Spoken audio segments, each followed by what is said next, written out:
To those who have accidentally killed someone, what went wrong? Not sure if it was accidental, but while in college in my first apartment, I came home from work at 3 AM. Some dude was in the hallway outside my door, and I had a bad feeling about it. I paused and went to get the mail, hoping he would leave. Nope. I come back, and he is waiting at my door. I asked him what was up, and he said he was looking for John. My name is not John, and I lived alone. I asked him to move, and let me in my door. He told me to fuck off and get John.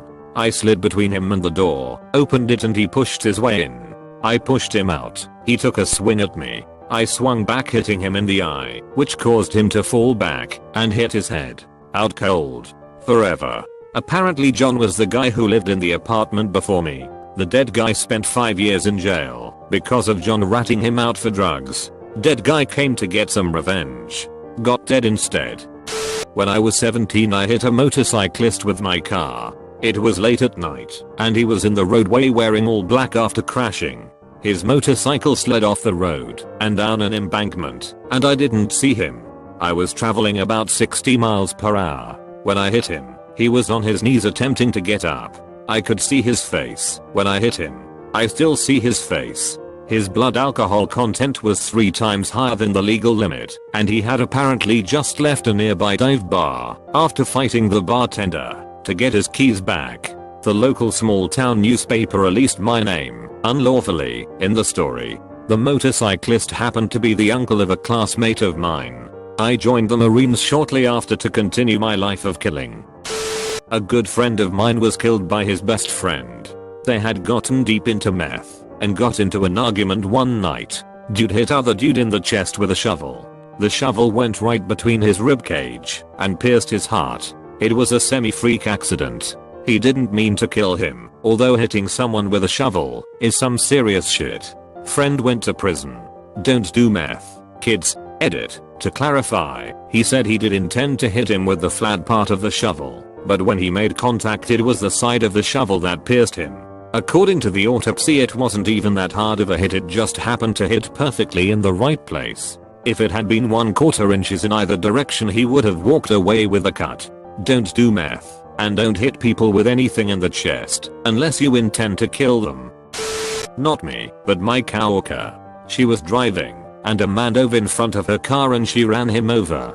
Turns out the man was homeless, drug addict and had severe mental issues.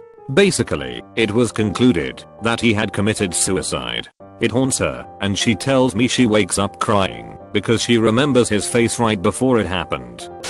Fell asleep at the wheel. Single most heart-wrenching experience of my life. Just a reminder to any of you who have been drowsy while driving, pull over.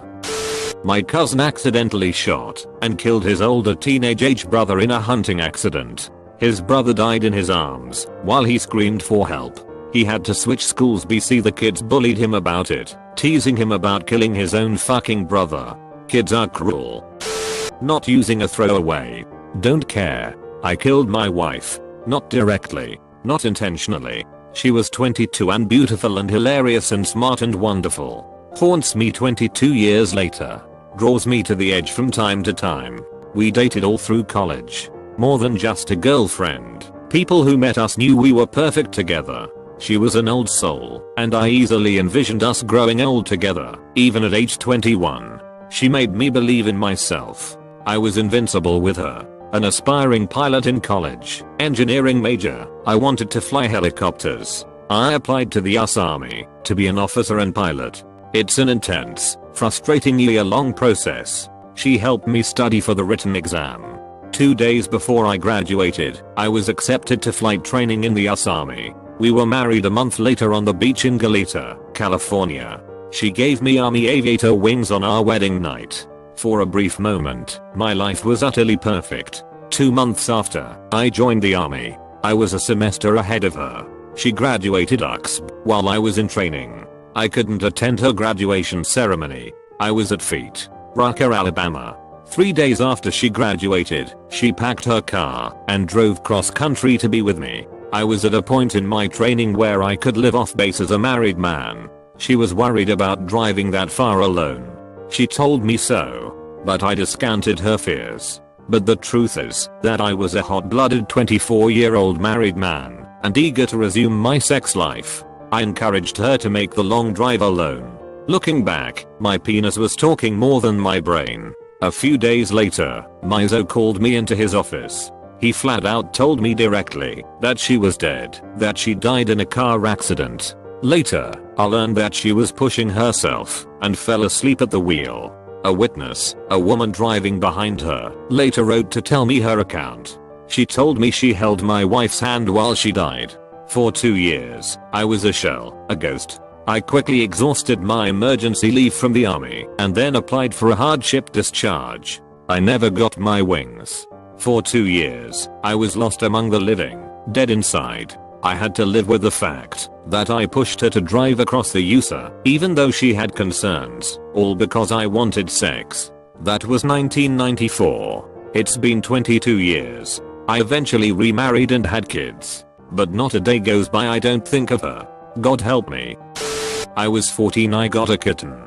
I've always had trouble socializing with people, and I've just always liked animals more in general, and have mentally and physically treated them better than I would treat my own actual family sometimes. A 15-year-old who lives directly next to me, who had a history of behavioral issues, had hopped the fence, and had wrapped my cat in a plastic grocery bag. I wasn't sure if he was trying to steal my cat, or to just suffocate it, but I wasn't going to wait to find out. With a running start I tackled him into the wire fence, and he immediately started bleeding profusely from his head.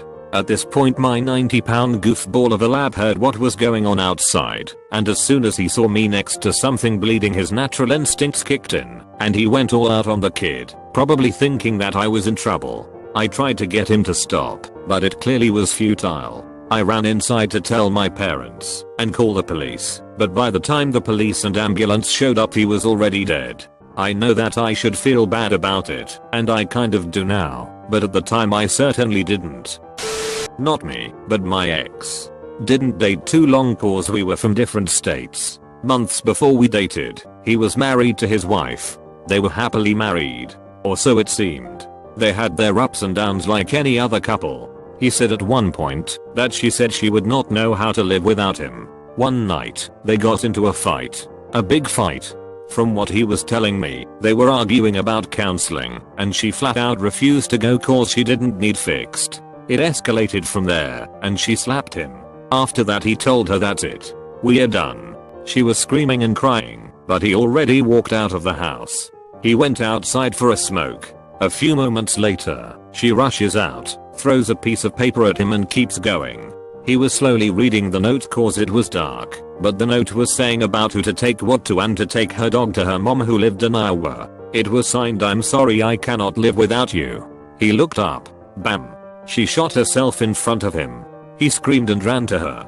He was also going to kill himself, but their roommate took the gun away first to protect him. He was placed in a psych ward for 3 days. He always blamed himself, and it was difficult to convince him otherwise. I had always feared he would have followed suit eventually, especially after the investigation where they returned all his guns back including the one she used. On a good note, he is engaged to someone else, and he hasn't had those thoughts in a long time. TL. Doctor, if someone tells you I can't live without you, don't have second thoughts about that statement.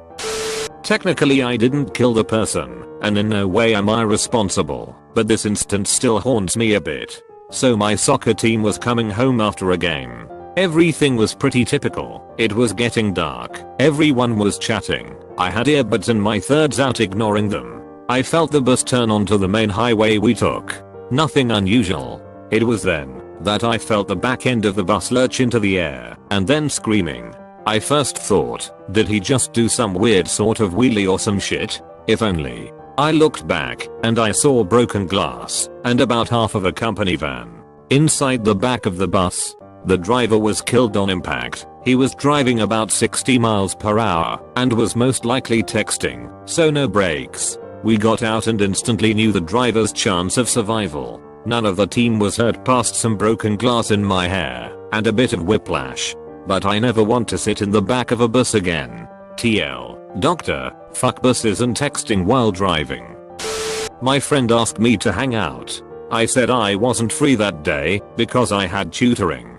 We made plans to hang out 2 days later. A few hours after the last message she sent, my friend had died because of her family's car malfunctioning. It hasn't been that long ago, and I still wonder if I could have stopped her getting in the car. Age 13, summer job babysitting a sibling group, twins 3, younger brother 1 and 1/2, and nap time was 1 PM. Normally napped in their rooms, but this day, for some reason, they wanted to sleep in parents' room. 30 minutes later, a gunshot rings out. One of the twins found a gun in his dad's nightstand and shot his brother. If only they would have been in their rooms. We had a motorcycle ride arranged for the weekend.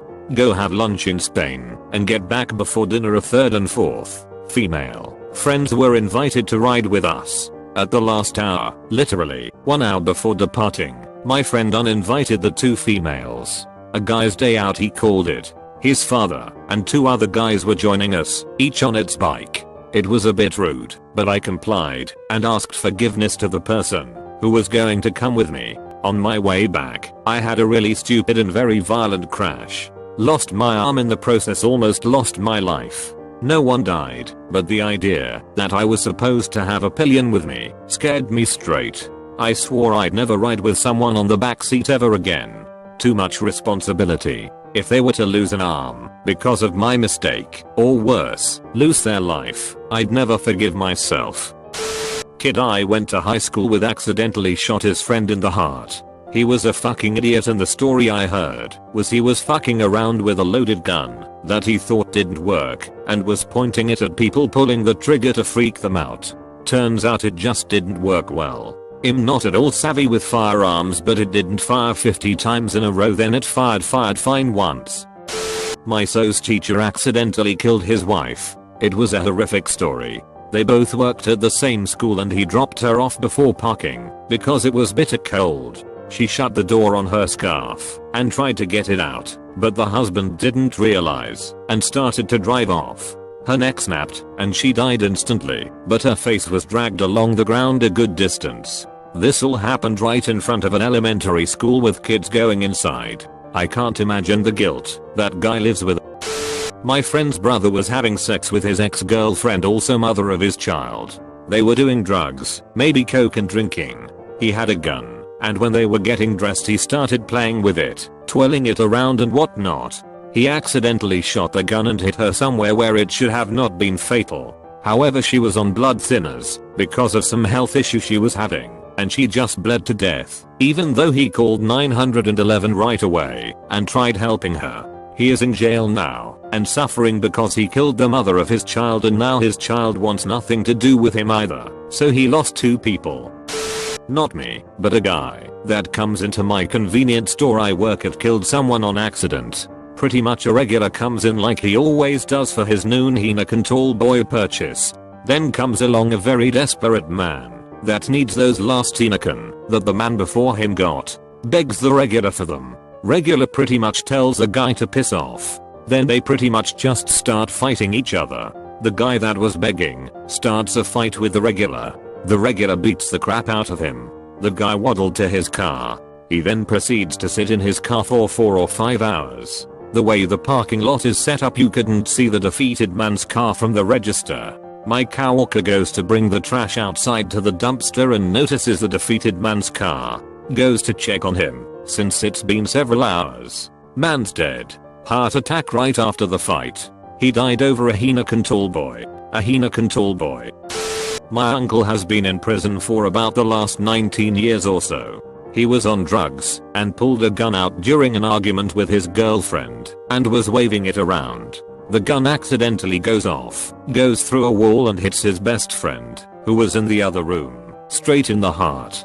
The family knew the two were good friends and that it was an accident and didn't want to press charges. But the judge didn't care. My uncle had a previous record, so he sent him away. He gets out this year, so I'm really curious how he adapts to how different everything has become since the 90s.